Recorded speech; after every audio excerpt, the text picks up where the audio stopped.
How's it going, everybody? Nerds Rising here, and welcome back to the Nerd Cave. In today's video, we're going to be taking a look at some very fun Open Master League battles featuring a pretty uncommon pick, and that is Solgaleo. Now, Solgaleo, I don't think you see it super often just because it's nearly impossible to have a level 50 at this point, unless you're someone that literally walks like 20 miles a day. It would be very, very difficult to have enough candies to get this thing to level 50 because it is a mystical Pokemon.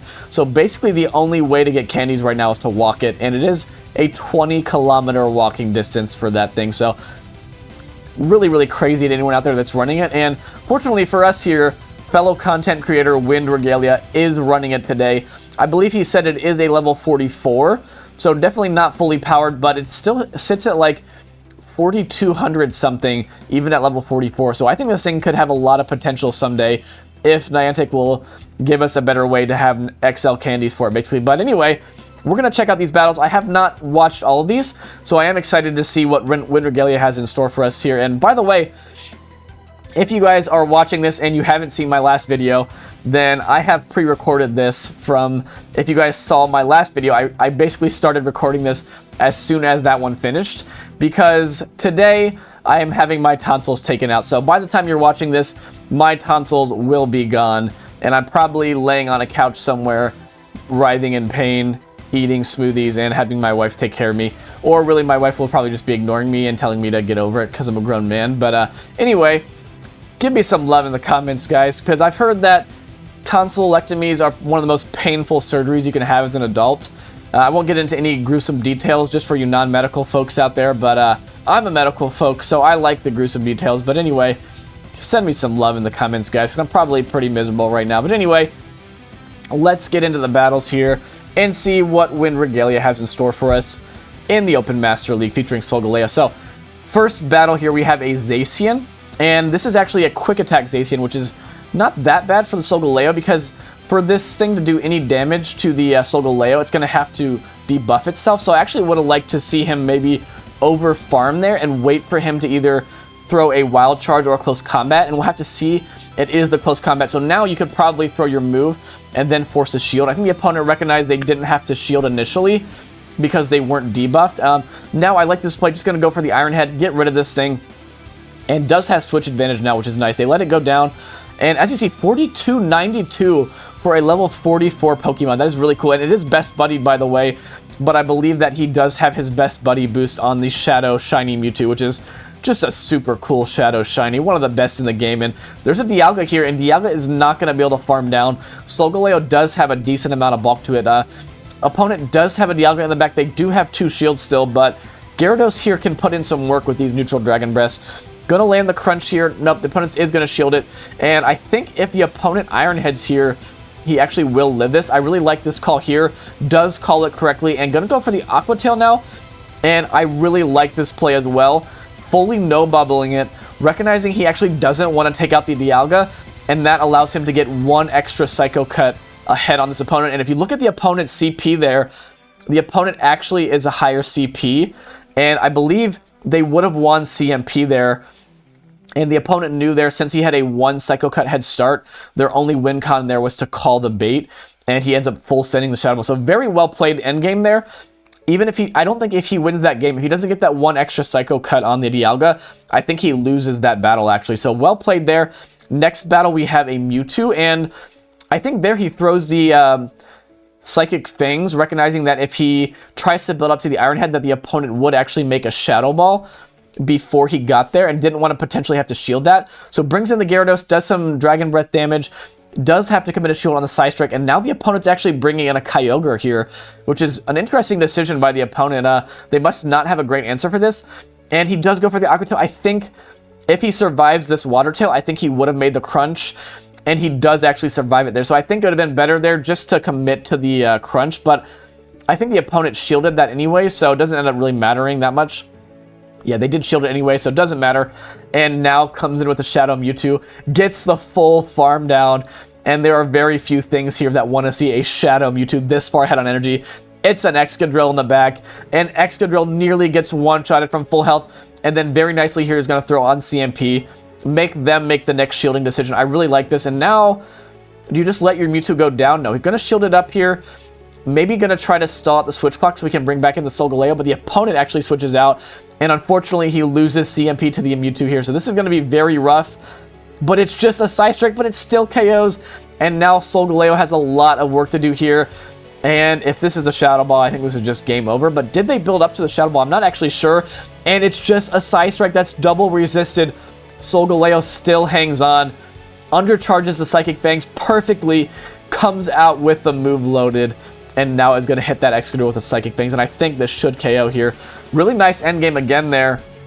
That was pretty tricky there. I wasn't sure he was going to win that one. Maybe the opponent was on Focus Blast and recognizes that they weren't going to make the Focus Blast and just settled for the Side Strike there. But either way, very good game, and the opponent has a Dragonite here with Dragon Tail in the next battle, and excuse me, guys. If you're here from the last video, I am not doing any better in terms of allergies and coughing and stuff because, like I said, it's only been like 10 minutes since I recorded the last video.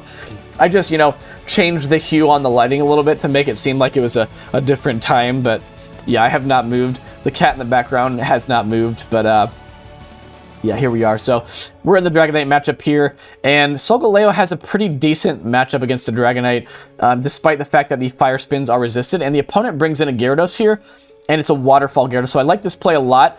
Brings in his own Gyarados to meet this Waterfall Gyarados, and I think, can you fully Dragon Breath down here? I'm not sure. The opponent does get the defense drop there, so yeah, probably safer just to go for the crunch. Now, I think if he doesn't get defense debuff there, he could probably farm all the way down, but the opponent comes back in with the Dragonite, and at this point, I like this play. Gonna just let the Gyarados go down, and gonna save his shield for the shiny Shadow Mewtwo. Farms all the way down. What is gonna be in the back? And it's a Kyogre, and yeah, this is probably going to be game over. Actually goes for the Shadow Ball here. Not really sure why. So Side Strike is a 90 damage move.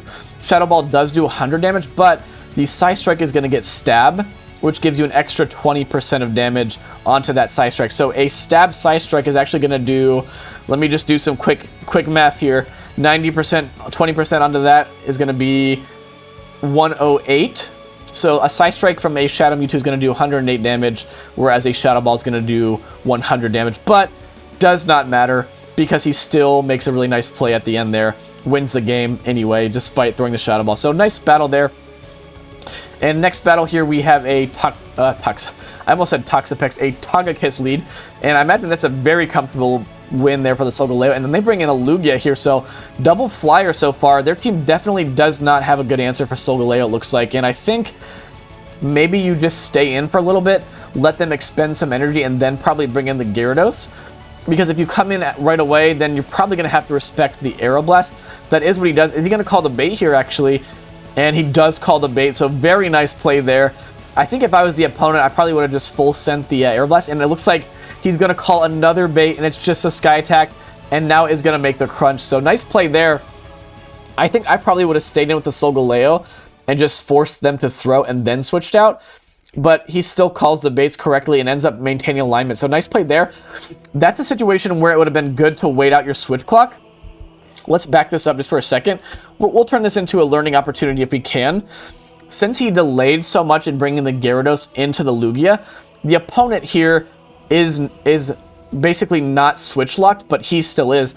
If you look at his switch timer there in the bottom right corner of the screen, he still has probably like 15-20 seconds where he's not going to be able to switch out whenever the next Pokemon comes in. And what you're going to see is here, when the Gyarados goes down, he just immediately clicks on the Solgaleo. And now, unfortunately, he's in a Mudshot Garchomp matchup and not able to switch out. I like this play here. Gonna get the move off, and this should, I think, get the switch clock up, and he is able to switch out there. But unfortunately, that allowed the Garchomp to get a massive energy head start. And we'll have to see if that ends up affecting this game at all. I think you probably have to shield. Probably going to be an Earth Power. And fortunately, it is a double nuke Garchomp. If this was a Sand Tomb Garchomp, it probably would be a GG. But I think he can actually tank one from nearly full health here. What's he going to double shield? Maybe just going to call here that Shadow Mewtwo is just so spammy that he can actually outpace here. It's going to be very close. I'm not sure if he will. And the opponent actually switches out here. And this is perfect. I think he should live the Ancient Power.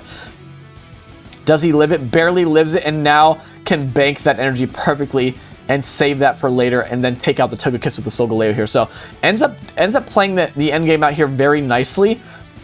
Ended up getting a little close there at the end, but nice energy management there by banking the move on the Mewtwo, because now it does not matter if the Garchomp comes out with a move because he has the move banked in. Obviously, Shadow Mewtwo is going to be winning CMP against basically everything in the game, at least in the Master League. Leading into a Dialga. So Dialga is another pretty neutral matchup. We saw this on the lead on the first battle, I think. All the charge moves here are going to be resisted, but the Fire Spins are going to add up over time, and I think the Psychic Fangs as well make that matchup pretty nice. I think he was farming up there because Solgaleo can potentially have access to Flamethrower, so that could potentially force a shield from the Dialga. So they actually switch out there.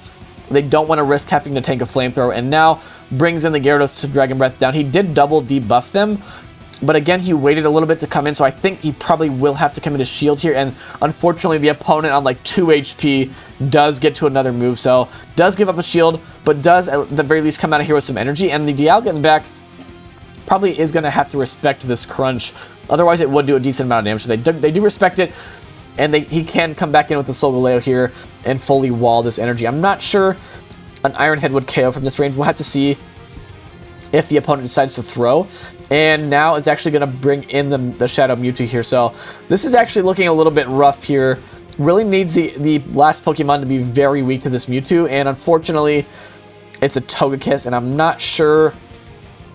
I'm not seeing a win con here. I think he has to build up to the back-to-back here. But even so, the opponent can probably just let it go and save their shield for the Dialga, and yeah, that's exactly what they're going to do. And I think that his Solgaleo may just about be in Iron Head range. We'll have to see. I'm not quite sure. But either way, I think that the subsequent Dragon Breaths are probably going to KO here.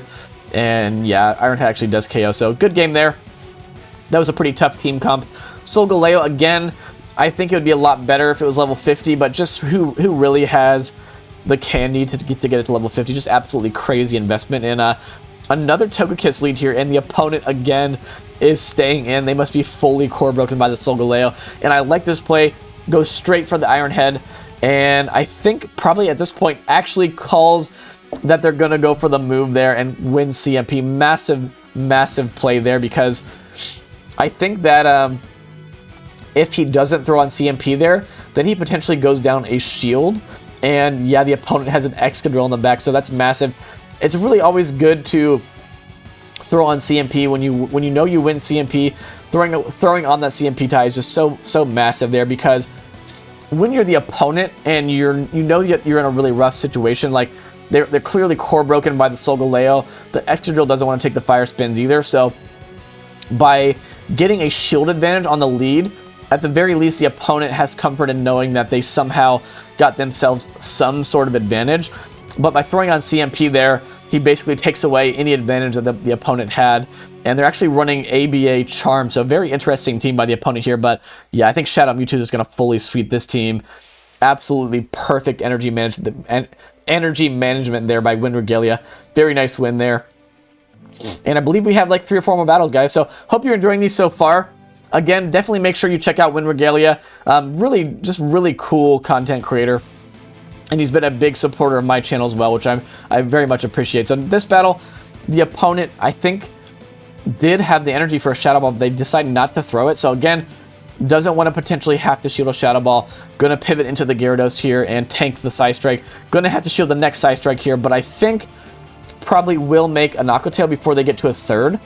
And yeah, they're going to be forced to switch out, and they bring in a Dragonite, and this is very nice, because he'll be able to realign his Solgaleo to this Dragonite here. And Dragonite, I'm not sure who wins this matchup in like the 1 shield and the 2 shield, but I imagine that Solgaleo probably wins it in the zeros, simply because the Dragonite has to debuff itself, and then at that point the moves from the Solgaleo are going to do quite a bit more damage. Actually tanks the superpower pretty comfortably there, and now going to take the Dragonite out. And what is going to be the opponent's final Pokemon here? And they actually shield their Dragonite there. I did not expect them to shield that, and they bring back in the Mewtwo now, and I think his Mewtwo has a big enough energy head start here that he should be able to take this thing out. We'll have to see. It's going to be close there. I'm not sure. It might actually come down to a CMP tie. This is going to be very close, but they do actually full send the Shadow Ball and that is massive. I think Psystrike probably would have KO'd his Mewtwo there, but now Metagross is going to have to eat a Shadow Ball from a Shadow Mewtwo, and yeah, very nicely done there in the endgame again. WindRegalia sweeps another backline with the Shadow Mewtwo, and that's a GG. So, getting into the next battle here, we are running a Solgaleo on the lead into another Togekiss, so very nice matchup, and we'll have to see if the opponent decides to stay in like the last battle. And they do stay in, and this time he actually just goes straight for these Psychic Fangs, and the opponent does shield, so calling these moves perfectly. I was going to say, I think it's always better to full send it when the opponent's staying in, because kind of like the last matchup, maybe the opponent is just staying in to try to give themselves any sort of advantage, recognizing that they're in a bad situation. Like the last opponent there, for example, stayed in and tried to get a shield advantage, but he very nicely threw on CMP. But this time the opponent shielded the bait, so what do I know? I literally know nothing. And the opponent, for some reason, goes for the double resisted Psystrike there and gives up both shields. And now Shiny Shadow Mewtwo is just looking so strong right now. Honestly, I'm not sure if there's anything in... Let me know if there's anything in the Master League that can beat a Shiny Shadow Mewtwo in the 2-0 shield advantage. Maybe a Bite Tyranitar? Yeah, I bet a Bite Tyranitar could just bite through a Mewtwo there. And 2 Shadow Balls probably doesn't care. I bet you don't even get to 2 Shadow Balls against a Bite Tyranitar. But again, he goes for the Shadow Ball here against the Togekiss. Better to go for the Psystrikes, but Shadow Balls the Mewtwo very nicely. And at this point, he has 2 shields, and this game is just so over. He's just running circles around the opponent here. And going to just massively overfarm. Probably nearly to 100 energy. And then at this point, I'm sure a Psystrike probably just about KOs the Melmetal. But yeah, he knew that the opponent was probably going to try to catch Psystrikes the Mewtwo and going to Psystrike the Melmetal. And yeah, they don't even give him that opportunity. They surrender. Very well played battle by him there. Next battle, we have a quick start. We have a Therian Landorus on the lead and goes straight for the Psychic Fangs. I like this play. Gets some chip damage, switches into the Gyarados. And you're noticing he likes to do that a lot. Chip the lead there with the Psychic Fangs. Oh my gosh, the opponent went for the Stone Edge there, and he called the bait, and that does massive damage. But Gyarados still survives, and this is going to be a very uncomfortable mud shot down. And maybe just recognize there that his Gyarados could tank that and not be in danger of being mud shot farmed down. And again, opponent goes for the Psystrike. I don't even know if they build up to the Shadow Ball there, but calls it either way. Double resisted damage there, and at this point, I think you probably just want to go straight for the Iron Head here. It's just kind of a risky bait there, going for the Psychic Fangs, but again, calls the bait like an absolute savage. I love doing that myself. When the opponent has when the opponent recognizes that you have 2 shields, they love to bait. So I very regularly, especially at lower elos, call baits on opponents when I have 2 shields. But unfortunately, there's a Yveltal in the back, and maybe I'm about to be proven wrong by saying that Bite T-Tar was one of the only things that could beat a Shadow Mewtwo with a shield advantage, because I think when you're running the double Legacy Mewtwo, I don't know that there's going to be a way he can win this battle now, because Solgaleo in the back doesn't want to take these dark moves either, and yeah, this is just going to be game over, I think, unfortunately. And unless he somehow can make an Iron Head on the Solgaleo, but yeah, the opponent, yeah, they had a Yveltal in the back, and that's going to be GG. So I guess a dark type would be a little bit of a core breaker for this team. But again, we're out here having fun with Solgaleo. We're not really out here trying to run meta. And did I mess up the recording somehow? No. Okay, there is another battle. I was thinking I messed something up there, but I believe this is the last battle. Kyogre lead. A little bit rough because the Kyogre is resisting the Fire Fangs. And I think this is a situation where you probably just want to go straight for the Psychic Fangs. Unless maybe he's just predicting that the opponent doesn't know the moveset and will shield, and no, they do let it go, so yeah. And I don't know, Iron Head's resisted here, so I'm not sure if there's a move that Solgaleo knows that could potentially threaten a shield from Kyogre, like maybe a Psychic or something, but yeah, there definitely would have just been better to go straight Psychic Fangs as soon as you get it. But anyway, still is looking decently okay here, because gets a nice farm down with the Gyarados, but that Origin Pulse did so much resisted damage. That's really crazy, honestly, how broken of a move that is, that it does over half of Gyarados' health, and it's resisted. And yeah, I guess this Gyarados isn't level 50, because the opponent's Gyarados is 3879. So this is probably like a level, maybe like a level 48 or 49. But we're in the 2-2 shield here, and Shadow Mewtwo did get a 1 Psycho Cut head start here. So the question is going to be, can the Shadow Mewtwo pull off the sweep, or is he going to get Dragon Breath down? It's going to be very, very close here. I think he might just about make one more, but the question is going to be, does it KO? And he does. He lives it on 1 HP. Is this going to KO? It's going to be super close. And it does KO. Oh my gosh, what a crazy 2-shield flex there for the last battle. You absolutely love to see it. So that was probably the best battle of the video. And yeah, really awesome battles by WindRegalia. Thank you again, man, for sending them in. And again, make sure you guys check out his channel if you haven't. I think he's really going to have an awesome YouTube career. Really a lot of potential that I'm seeing on his channel there. So give him a look when you guys are finished with this video. And that being said, thank you for watching. Again, send me some love in the comments, because as you're watching this right now, I am probably laying on my couch half dead, just begging for my wife to take care of me. And yeah, probably not going to be a happy camper for the next few days. So anyway, if you guys are not subscribed to the channel, please consider doing so, because the more subscribers we can get, the more Pokemon my wife will let me play.